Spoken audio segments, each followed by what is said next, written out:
Un témoignage efficace se mesure par le degré de gloire qui a été saisi. Venons-en à la proclamation de l'Évangile, qui devait s'établir, se communiquer, se transmettre jusqu'au bout de la terre. C'est un évangile glorieux que nous faisons référence. Partout où nous allons, nous trouvons des gens qui s'élèvent contre le péché, qui prêchent la nécessité d'être en bon terme avec Dieu et d'enlever tout ce qui peut être la cause de son déplaisir. Vous pouvez dire que cela nous conduit à la simple prédication de la substitution et ainsi de suite. Mais j'ose suggérer qu'il y a beaucoup plus que cela.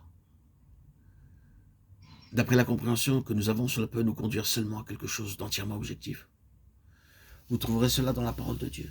Dans l'Ancien Testament, il est abondamment prouvé en type et dans le Nouveau Testament par de nombreux enseignements que l'efficacité de notre témoignage dépend de la mesure dont la gloire aura été saisie. Cela doit être confirmé et rendu clair et doit avoir un impact sur l'ennemi et plus qu'un impact doctrinal. La doctrine peut sonner absolument juste et véritable, mais Satan n'est jamais vaincu de cette manière. Il doit y avoir une incarnation de la doctrine, et si vous le permettez, il est clairement révélé qu'il y a des degrés de gloire, parce qu'il y a des degrés qui nous font entrer dans ce que signifie la mort, la résurrection, l'ascension et la glorification du Seigneur Jésus. Entrer dans cela est distinct de la simple connaissance des faits, des doctrines ou des vérités historiques. Le Seigneur Jésus est dans le ciel et nous devons le connaître d'une manière céleste. Nous devons aller au ciel pour le connaître et nous devons y aller maintenant. Une église qui s'accroche à cette terre et devient une chose terrestre est une église impuissante.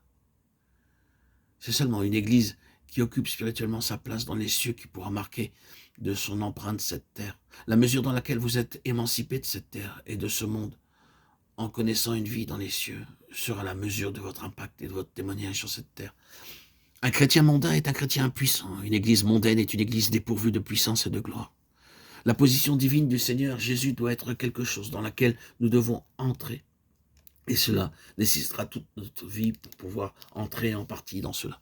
Si vous marchez avec le Seigneur sous la main du Saint-Esprit, vous ressentirez que vous devenez de plus en plus dans l'esprit étranger sur la terre et que de plus en plus les choses qui ne sont pas d'ici-bas deviennent des choses qui sont votre vie.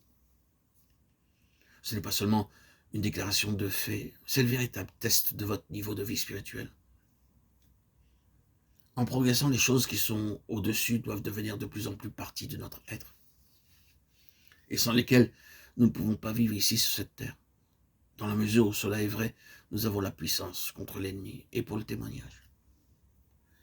Il y a des degrés de gloire résultant de la mesure de Christ qui aura été saisi, et ce degré détermine la puissance du témoignage sur la terre.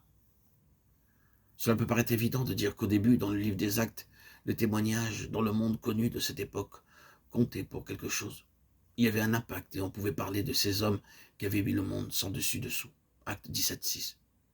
Il y avait une immense influence, un ascendant. Satan était puissamment actif, mais il était sans cesse battu. Pourquoi? Parce que le peuple du Seigneur avait une grande mesure de la gloire de Christ. Par le Saint-Esprit, cette gloire était venue dans l'Église, et c'est pourquoi l'Église pouvait servir ainsi de témoignage. Notre démarche consiste à montrer quel évangile nous avons reçu. N'êtes-vous pas d'accord pour dire que un des plus grands besoins, si ce n'est le plus grand de notre temps, c'est de redécouvrir la grandeur de l'évangile, de le faire sortir de cette petitesse et de cette dépréciation, d'un évangile au rabais qui offre toujours quelque chose pour le plaisir, la satisfaction de ceux qui sont concernés pour les rendre heureux. Cela peut être très bien, mais c'est très bon marché. Ah, il y a quelque chose d'infiniment plus grand que cela. Et cela remonte bien avant, dans l'éternité des âges passés, dans les conseils de Dieu. C'est une chose immense. L'univers sera rempli de la gloire de Dieu, et le vase dans lequel cette gloire est déposée et par lequel elle est révélée et manifestée, c'est l'Église. La ville sainte, Jérusalem, descendant du ciel d'auprès de Dieu, ayant la gloire de Dieu. C'est à cela que nous sommes appelés. Ce n'est pas un petit évangile, c'est l'évangile de votre salut, mais aussi le mystère de l'évangile.